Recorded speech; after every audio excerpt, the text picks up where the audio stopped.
Hi everyone, today we're going to be talking about pushing your baby out. Is there just one way of pushing your baby out, or is there more? As a matter of fact, there is more than one way of pushing, and some injure the tissues more than others. Today we're going to be talking about two types. Now, the human body has been designed so that at any given moment, the baby and the uterus separate. The baby comes out and the uterus stays. Now, the second state of labor, which is the birth of the baby, and that begins when full cervical dilation is achieved and ends with the expulsion of the baby, is divided into two phases. Let's take a look at them.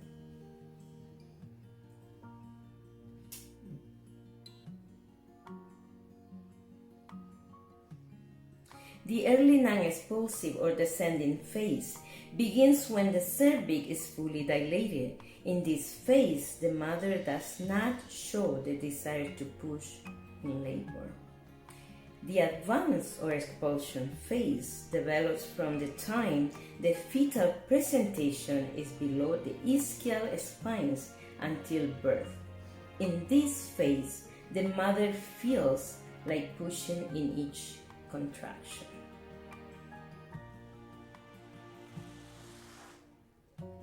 So, in the second phase is when the mother feels like pushing. How can we define that urge to push? Let's see. The push or expulsion reflex is defined as the involuntary impulse that has a reflex origin by compression of the fetal head on the pelvic floor.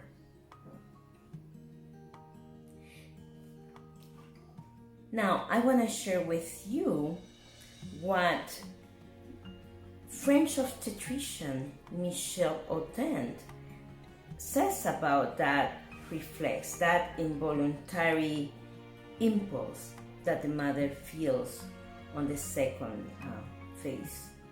Let's take a look. Michel Audin refers to this reflex and calls it the maternal fetal ejection reflex, and adds that it is a reflex highly dependent on hormones such as oxytocin, beta endorphins, and fetal adrenaline, but that above all depends on the psychological factor and emotional well-being of the woman who is giving birth.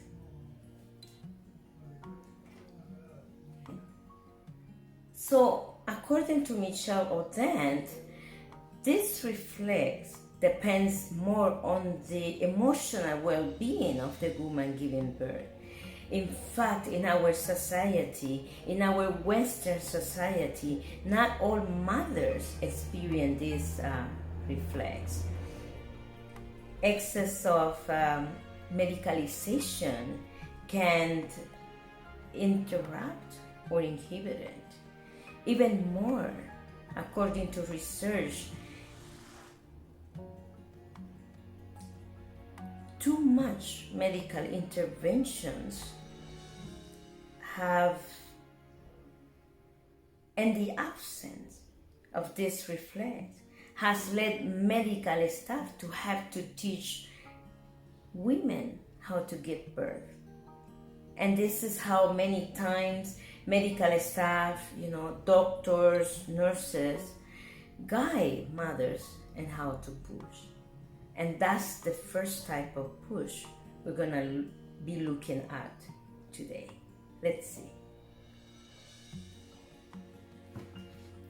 Valsalva pushing or directed push is the conventional push where a woman is instructed to take a deep breath at the beginning of the contraction, to hold her breath, and push as long and hard as she can in synchrony with her contractions. This push is very aggressive. In it, the thoracic diaphragm becomes a powerful plunger that pushes everything out, everything, baby and uterus included. It greatly injures the mother's abdominal wall and, of course, the pelvic floor.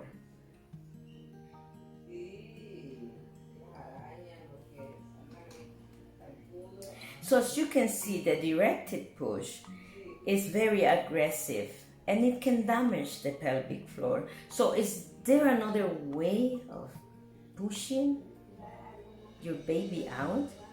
Can a mother push her baby out without injuring her pelvic floor? Let's take a look. Physiological push. The bracket expiration push, also known as physiological push, is a spontaneous or free push in which the woman pushes when she feels the urge to do so. This push is performed in a slow expiration or with the glottis open. In this way, an accessory muscle of expiration is activated at the abdominal level, which is the deep transversus of the abdomen, whose synergy with the deep muscles of the pelvic floor fulfills the mission of helping orient the baby towards the birth canal.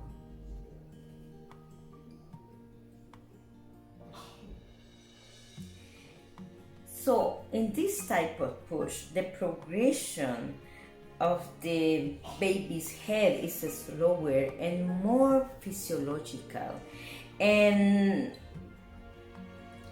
it helps the tissues to better adapt to this tension and facilitates the delivery of the baby.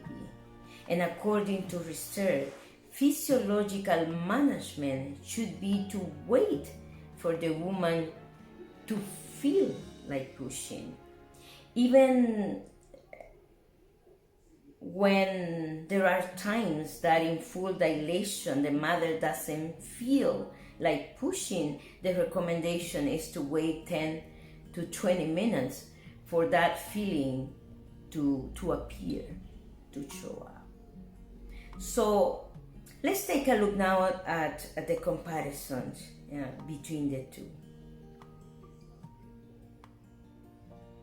Directed push versus physiological push. The routine practice of directed pushing can have detrimental effects on the integrity of the pelvic floor, since it is relatively the appearance of urinary and fecal incontinence at 3 months after delivery, which can persist for years.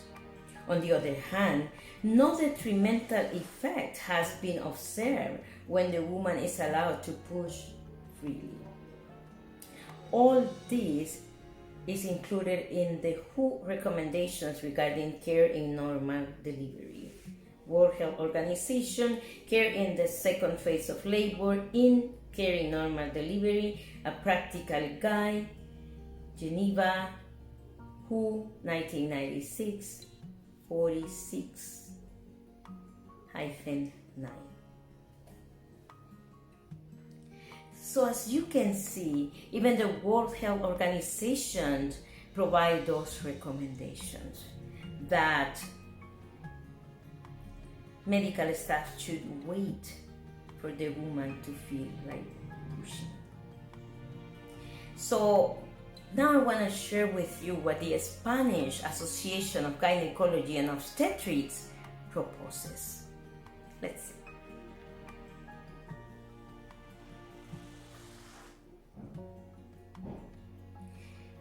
The Spanish Society of Gynecology and Obstetrics proposes not to push the woman until the fetus is embedded in the ischial spines, and affirms that the most physiological management of the expulsion should be to wait for the woman to feel like pushing. If the pushes are effective, they will be left to her in the way she chooses for her comfort. We must favor the natural evolution of labor, provided that the conditions of maternal fetal well-being allow it. In normal labor, there must be a valid reason to interfere with the natural process. Directed pushing is a modifiable obstetric practice that affects almost all women in labor. Since no maternal or fetal benefits have been identified in studies, it would be wise to encourage women to push freely.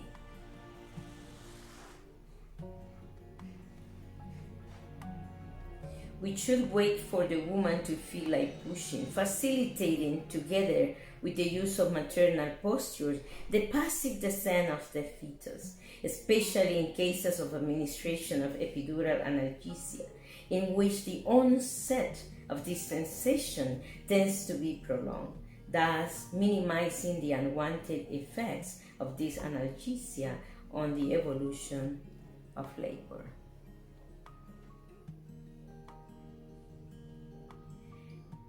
I hope that you have found this video informative. I have tried to give you as much information as I could.